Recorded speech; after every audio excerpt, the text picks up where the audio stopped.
묘양산에는 우리 인민들의 뛰어난 슬기와 재능을 보여주는 어린 육사 유적과 유물들이 많습니다. 여기가 바로 11세기 초에 세워졌다는 묘양산 보현사입니다. 묘향산 보현사기의 비문에 의하면 황해도 사람인 탐밀이라는 중과 그의 제자 굉학이 촌 42년에 이조를 세운 것으로 전해지고 있습니다.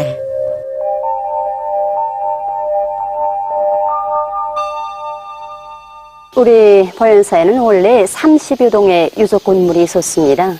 해방 후 주체 36, 1947년 5월 3일 처음으로 보현사를 찾으신 오보이 수령님께서는 묘양산에는 문화유적 유물들이 많은 곳만큼 박물관을 내오고 잘 보존 관리하도록 하여야겠습니다 라고 하시면서 여기에 묘양산 육사박물관을 창립해 주셨습니다. 그때 당시는 30여 동의 건물이 있었습니다. 예, 그런데 지난 전쟁 시기 미제의 폭격으로 14동의 건물과 7,400여 점의 유물이 불탔습니다. 그때 이 만세로와 저 앞에 있는 중심 건물인 대웅전도 완전히 불타버렸습니다. 전우여 오보이 수령님께서는 여러 차례 다녀가시면서 대웅전과 만세로는 건축술과 조각미술에 있어서 세계에 자랑할 만한 건물이었는데 미국 놈들이 불태웠다고 하시면서 사진이 있으면 꼭 복구해서 우리 후대들과 세상 사람들에게 보여줘야 한다고 교시하셨습니다. 그러니까 당시에 그 사진이 다 남아있었어요? 예, 옳습니다. 우리 해방 후에 묘양산 육사박물관이 창립되어 있었기 때문에 그때 당시 사진과 설교도를 비롯해서 남아있었습니다.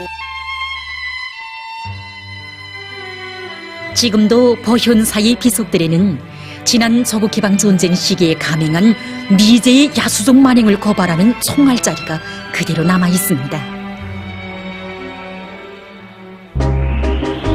이곳은 보현사 경내에 들어서는 기본문으로서 당대 졸간문의 특색을 잘 보여주고 있습니다. 특히 초낙문의 지붕에 새겨진 단청은 18세기에 거쳐 새긴 이후로는 아직까지 한 번도 포색을 하지 않은 채로 생생히 보존되어 있다고 합니다.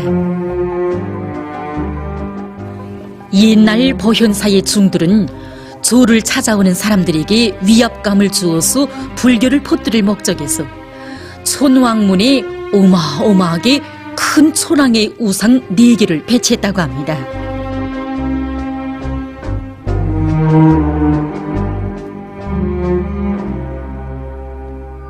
보현사 경내로 들어오는 3개의 기본문을 나서면 만세로 앞에 있는 사각 구층탑과 대웅전 마당에 있는 우아하고 매력적인 팔각 13층 탑을 볼 수 있습니다. 점이 모두 몇 개인지 압니까? 예, 압니다. 몇 개나요? 104개입니다. 이 탑은 매층의 초마 윗선과 아래선이 다 같이 량 끝에서 가볍게 치어들리게 처리됐으므로 매우 경쾌한 느낌을 줍니다. 지난 조국해방 전쟁 시기 미제의 야수족 폭격에 의해서 풍경과 함께 탑몰이에 귀중한 금동 조각 장식품들이 파괴됐지만 오늘은 원상대로 복구돼서 우리 선조들의 뛰어난 예술적 기교를 보여주는 유물로서 사람들의 커다란 관심을 끌고 있습니다.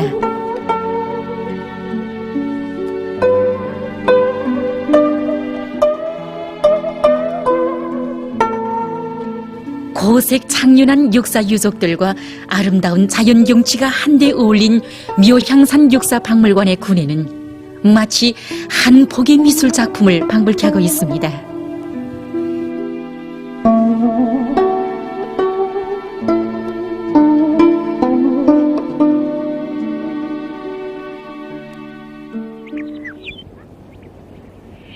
이곳은 보현사 동쪽에 자리 잡고 있는 수충사입니다.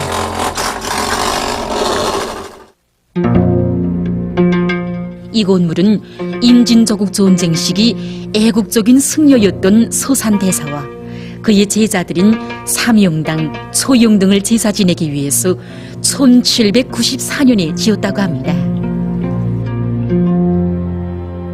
1592년 임진년에 외적들이 우리나라에 쳐들어왔을 때 보현사의 승려였던 소산대사의 나이가 72살이었습니다. 전국의 승려들을 외적 경매를 호소해서 5천여 명의 승려를 거느린 승병장으로 전쟁에 참가해서 잘 싸웠습니다. 가운데 화상이 소산대사입니다. 그 옆에 사명당과 초용의 화상이 있습니다. 다난다사한 민족사의 풍운을 거슬러 보게 하는 건축물들과 유물들을 바라보니 날 앞에 들이운 재난을 몰아내고자 솟을 푸른 장검을 뽑아들었던 애국적인 승려들의 역사담이 떠올랐습니다.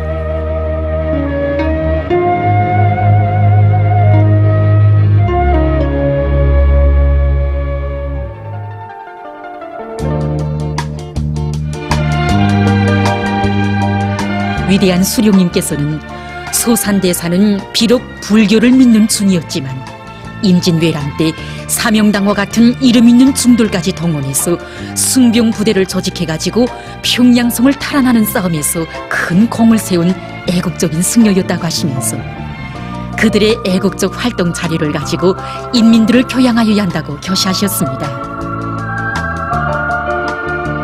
민족의 운명을 두고 몸부림친 사람이라면 역사가 알고 후세가 기억하도록 해주시려는 위대한 수령님들의 애국애적의 뜻에 떠받들려 오늘도 수백 년의 역사를 자랑하며 굳건히 서 있는 묘향산 보현사의 오랜 건물들입니다.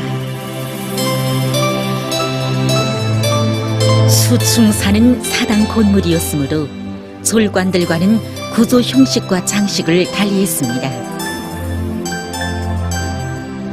두공의 구조 형식은 조선 봉건 왕조 시기 입공 양식의 특징을 보이면서도 수수하고 단출합니다.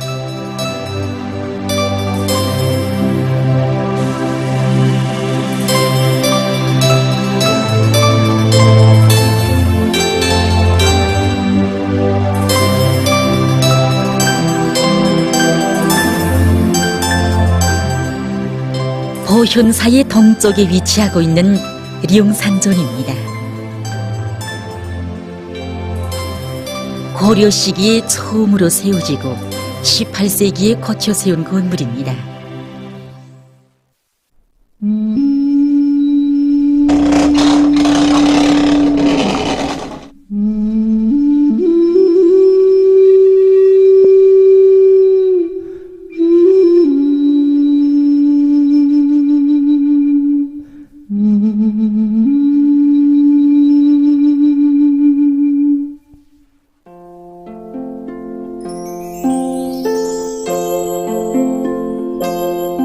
보현사는 규모가 큰 졸간이었으므로 룡산존 건물을 따로 지었습니다.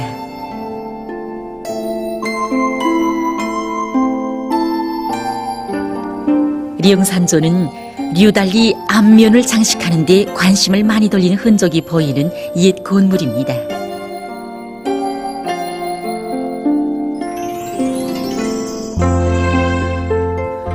건물 앞부분의 모든 부재마다 모루무늬와 비단무늬를 빈틈없이 장식한 금단총은 건물을 더욱 화려하게 해주고 있습니다.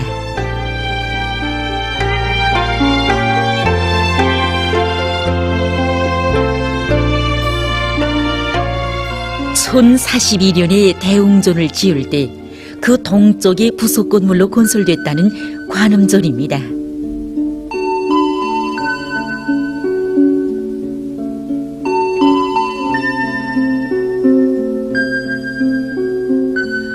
보현사 구역 내에 여러 번 화재가 있었으나 관음존만은 불타지 않고 그대로 남아있다고 합니다.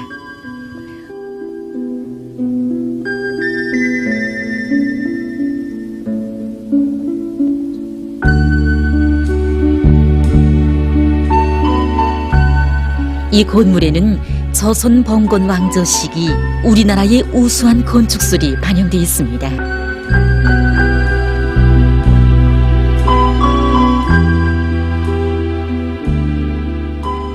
건물의 앞면이 두드러지게 강조되고 전반적인 짜임새가 견고하며 지붕 형태가 경쾌한 것이 특징입니다. 앞마당에는 중월 대보름이나 추석과 같은 민속 명절 때마다 보현사에서 식생활에 이용했던 큰 망돌과 돌졸구가 그대로 남아 있습니다. 위대한 수룡님께서는 소산대사가 자주 드나들었다는 관음전과 같은 역사 유적들을 옛 모습 그대로 훌륭히 보존 관리할 때 대해서 여러 차례 교시하셨습니다.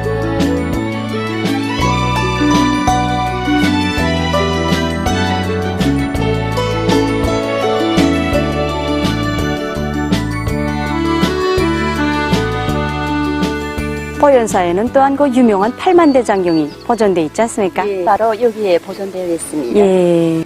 대장경이란 불교에 대한 내용을 모두 묶은 불교 종합 경전을 말합니다. 8만 요매의 목판으로 인쇄했기 때문에 8만 대장경, 고려식에 나왔다고 해서 고려대장경이라고도 합니다.